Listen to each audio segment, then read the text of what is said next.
Beethoven's Archduke Trio was a work we learned very early on in the Fidelio Trio repertoire. In fact, it was the last work that the original lineup of the group performed together in August 1995 at a lunchtime recital in St James's Piccadilly Church in London. 2 weeks later, our original pianist, Spencer Boney, died tragically in a car accident in Italy whilst on holiday there. For many years, I just couldn't program this piece because the memories of performing it together were emotionally far too raw. However, here we are 25 years later, and I'm delighted that we can both celebrate Beethoven's 250th anniversary by including it in this performance, and also commemorate Spencer, particularly with the new piano trio by Dave Fennessy, the piano trio number 2 in Memoriam Spencer Boney.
So we're here today with David Fennessy, Dave to his friends, and we're going to talk to Dave about his new piano trio, which is an amazing, remarkable, inventive piece, which we are giving the virtual world premiere of as part of our Winter Chamber Music Festival. Dave, I think I'd just like to ask you to start with, was it easy to write this piece? Or how long did it take you? In order of those questions, it wasn't easy. Finding a way in was difficult because, or not difficult, but maybe required extra thought, maybe because of the context of the commission. And, you know, I think maybe you gave me a call maybe a year ago, must be now, something like that, telling me about the context of how this commission was going to come about.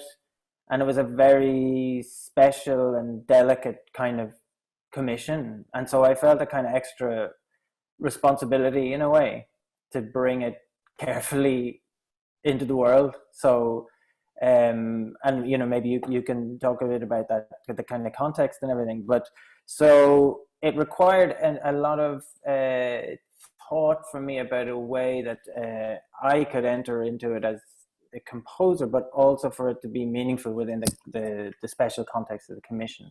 So then once the approach became clear for me, then it became much more fluid. And so how long did it actually take you to write the actual 3 movements? I don't know, about a month each, I think. So about 3 months, something like that. Yeah. Wow. So still quite a substantial length of time, you know, all things. Yeah, I mean, I'm not the fastest, but I'm not the slowest, and I'm not the fastest, I think. Before we start talking about the piece and, as you mentioned, the context of the commission, the order of movements, the 3 movements, did you write them in the order they appear now? No, I had the last movement pivots around a chord, or actually a note. And that, when you told me about the Beethoven Archduke Trio and its special kind of position in, you know, for you as a player and your history with the trio and everything. And of course, that was one of the first things I'd gone and listened to, and I became slightly obsessed with this particular chord, which is a kind of a pivot chord before the last movement of the Archduke Trio. And I just, in the way that I do, I'd listen to loads of different recordings about it. And I was thinking a lot, you know, about actually where we were in lockdown and this thing about we couldn't have live music and we couldn't even be in a room together to play music.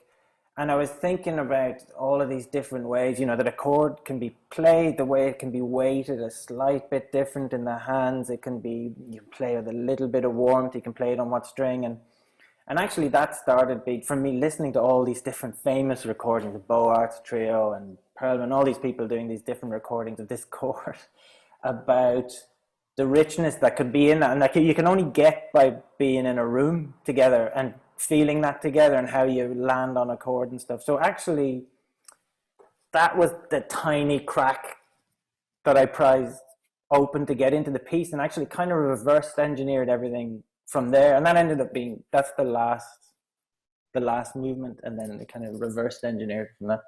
We should probably just tell anybody who's watching this, that chord, that transitional chord is that 7th at the end of the 3rd movement, just leading into the last movement, the B flat to the A flat and all the notes That's right.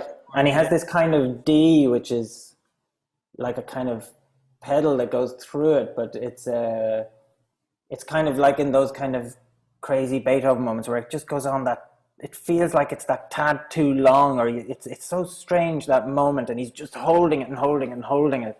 And I even maybe held it for even longer. It certainly goes out into the ether, that movement. It's amazing. So let's talk a little bit about this context of the commission. So I'll explain to any listeners that the piece, why we wanted to kind of do a twofold dedication. There was, first of all, the memory which we wanted to honour of our original pianist, Spencer Boney, who was a member of the trio when we started. And this year marked his tragic death 25 years ago. But we also wanted to commemorate in this program, or celebrate, I suppose, better way of saying it, Beethoven. And of course, this year being the 250th anniversary for him. So, and of course, I mentioned to you about one of the last piece, and I mentioned this in another video introduction for this concert. The last piece the trio played, the original lineup of the trio played, included Archduke Trio, and I found it very difficult to play this piece for many years because of the memories that it conjured up with playing it, the original lineup. But actually, I find something very positive. Maybe this is just time, both being able to remind people of Spencer. Time moves on. He's a remarkable pianist and musician, but he was around just about that time before the internet took off. So even though there's obituaries of him in, the Independent and the Independence Magazine of the Year, the of People Lost, real amazing celebration of his memory back then, his contribution that is so much now unfortunately based on Google searches isn't so known. And so it's something really positive to be able to recall not just my personal memories of him, but, him and his, contribution to music, which is huge, within the context of the memory of this piece, which is lovely. So thank you for taking the care, into this. I mean, would you mind telling us a little bit about, before we talk about the three movements, was that something... Is that something you've had to do before, or was that quite a daunting process, or did it?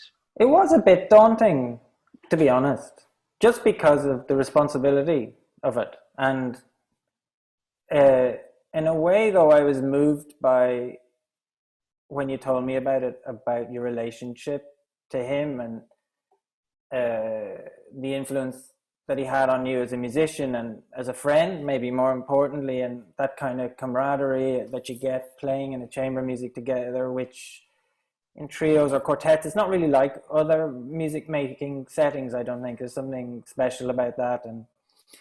And also, and the tragedy that he died so young, and that, and of course, like, I didn't know him, and you'd sent me a lot of stuff about him and this recording of you guys playing together. And I think that was my way, and that was the idea about that finding that way in with the chord, is that it's really about friendship and sharing and a moment together, and actually how that extends into the chamber music form when it's really happening and we're all there together and we share this special thing together. So it was daunting at the start, but then once I kind of accepted the responsibility, it was really enjoyable for me to be able to go in and kind of join in that kind of commemoration and celebration too, because then that's where I was like, there's room for me here too, because it's about music making and friendship and touch. And actually a lot of those things I think have been on all our minds because they've been denied to us in a way, in a lot of ways recently. It became more, it felt then I was like, this feels current for me as well. Yes, a very pertinent time to be writing a piece like this anyway, yeah. So that's the third movement. It's a subtitle, In Memoriam Spencer Boney. And ethereal. It's almost somewhere between Beethoven and Feldman. Maybe. I mean, that's not far off in a way. In a positive light. In the second movement, this is a really remarkable piece. the subtitle of it, The Blue-Eyed Lassie. Would you mind Yeah. telling us a bit about this tune and the treatment of what you did, which is very, very specific with the... Well, this actually went back to an idea that I had to write maybe film music for you a long time ago when I first met you, and then it kind of went back into the background, and then it came back out again, and it was to do with the bones, the Irish traditional instrument, the bones, keeping the rhythm in a lot of traditional music. And I kind of started listening a few years ago to some recordings from the 1950s and 60s of this woman, Bess Cronin, Irish singer from the south, from Cork. And she had this kind of remarkable way of singing in these recordings that they're almost to herself. So they're not projected. They're almost not performed in a way. It's almost like they're just to her. And she has this very strange way and amazing way of coloring every single note and syllable. And what I started to do is I tried to, this tune, The Blue-Eyed Lassie, I tried to kind of almost hyper-notate it. So I really notated every little nuance that she did. And I was thinking a lot about some other things like the Cage melodies for violin and keyboard. Do you know that piece that, where everything is across, every note is on a different string? And I wanted to somehow use that principle, trying to bring that so that I wasn't just transcribing this tune, but then I wanted to try and make it really into string music as well, so that the cello, which carries the main tune, has that nuance of her voice, but then to try and really make a cello. So it's somewhere between, it's slightly kind of awkward on the cello, but so the cello has to kind of fight to make a line, because I was trying to avoid a certain kind of expressionist kind of way of writing, or that a cellist might use cello expressions to say. Mm-hmm. So I wanted to try and get something of this vocal approach. So it's very intimate, and the cello is muted all the way through. So it's a kind of a negative, or a kind of inside out of what the first movement is, which is big and up and out and energetic and naive.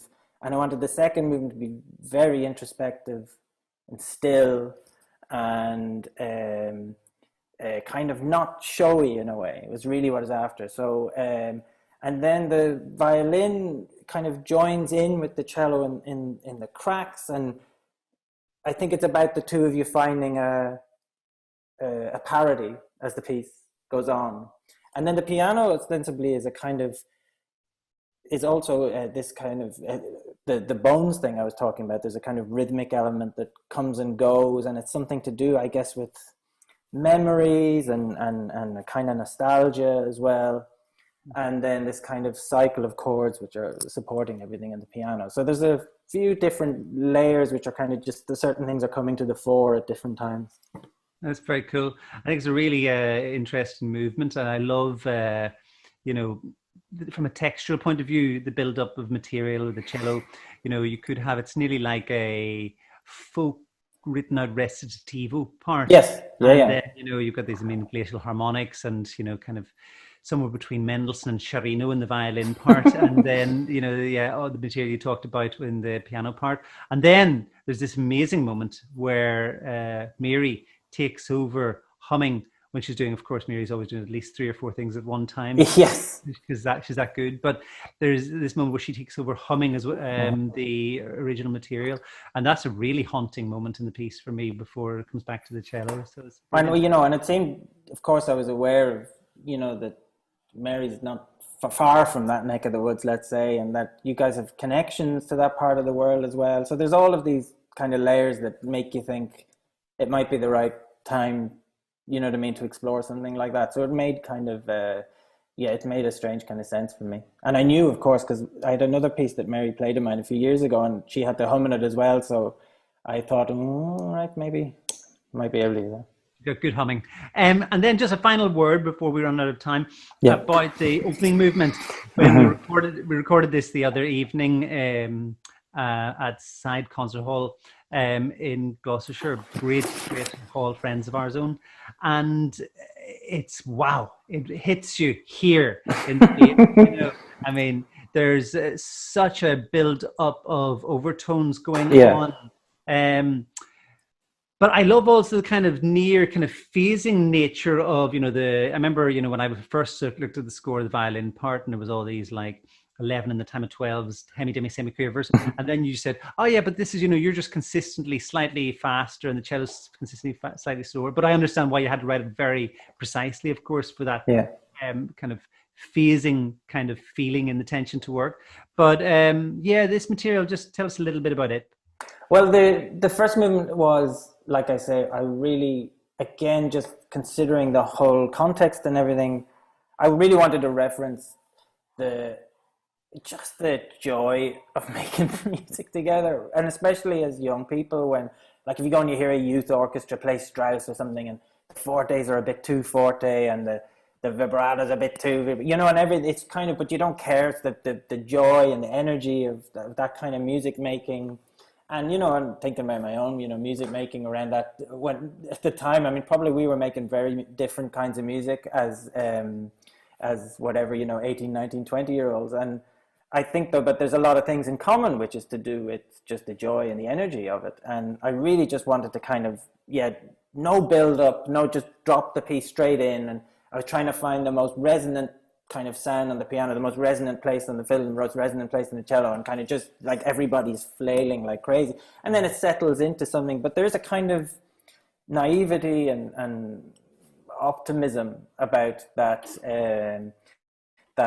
that first movement as well. And actually there's also a kind of another secret quotation that makes its way through that, which is a kind of a melody that children will know. I'm not going to actually say, but it's a kind of, so it was something that I could hook things on as it went through. But in a way, the piano actually also is the well of, so like you say, actually totally rightly, I mean, it starts on a low B and the pedals down for the whole movement. So you just get these overtones that build up, and actually the harmonies of the two strings then are built out of those overtones actually. So it becomes just a kind of a big well of, and then it kind of settles into something more kind of with a kind of stricter momentum. And actually by the end, it settles kind of on a pedal on E, and it's very much everybody's in 4/4 and the kind of, the head down. And so, it's a real, I wanted to just have a kind of energetic